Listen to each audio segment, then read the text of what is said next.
is good. I tried to play around with Alice in terms of techniques, different styles of acting, different ways of structural ideas. Yeah. As I said before, chronicle of emotions. You know, rather than logical steps, rather than logical events and things like that. It didn't matter where they were going or what they were doing. It was a matter of how they were feeling and the choices they were making and the mistakes they were making. That was important. I think it worked better than anything Burstyn else seemed to be on the verge all the time of just, just that little. Oh, sure. It's just too much. You just almost. Absolutely. I mean, it's just incredible. Totally exactly, incredible. Yeah. In fact, we came out of the so film. many times in tears. Oh, I know. That idiot there. He had the cameras rolling when we came out of the film. He said, "Now, what do you think of the film?"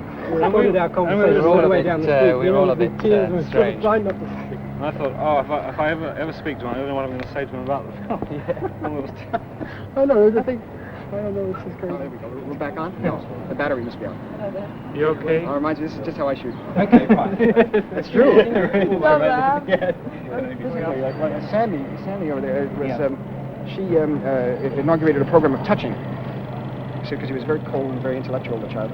For the first 2 weeks, Sandy and Larry Cohen really, in a sense, produced the film. Would go over and put their arms around the kid and touch him, that sort of thing. First he backed away, and then after a while he warmed up after about 2 or 3 days, and then finally I couldn't direct him without throwing him in the air to the cameraman. The cameraman would throw him to the grip, and the grip would throw him to the sound man, and the sound man would pick him up and hit him, and then I'd strangle him a little. And he loved that. I tried, but it wired everybody up, so he drove everyone crazy after a while. So for about 3 days, 3 times I actually tried experiments in which I said, please, we're not playing like that today.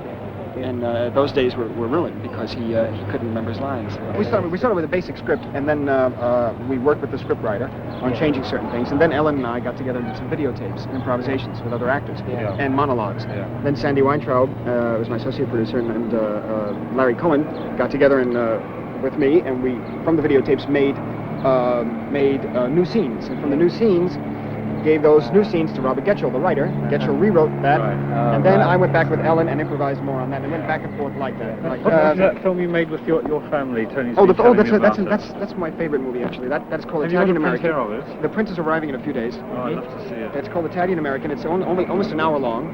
It was made for the National Endowment of the Humanities, and there are a series of films about immigration in America. The crew's in the shot, just the way we're shooting now. Whoever's in the frame is in the frame. I'm eating, everybody's eating, we're asking questions of papers, and we're just talking about my grandparents. And what happened in the film, actually, what came out of the film was really more than immigration. It was really came out a portrait of my parents being married for 40 years, and my relationship to them, their relationship to me, and that sort of thing. So do they like the film? They like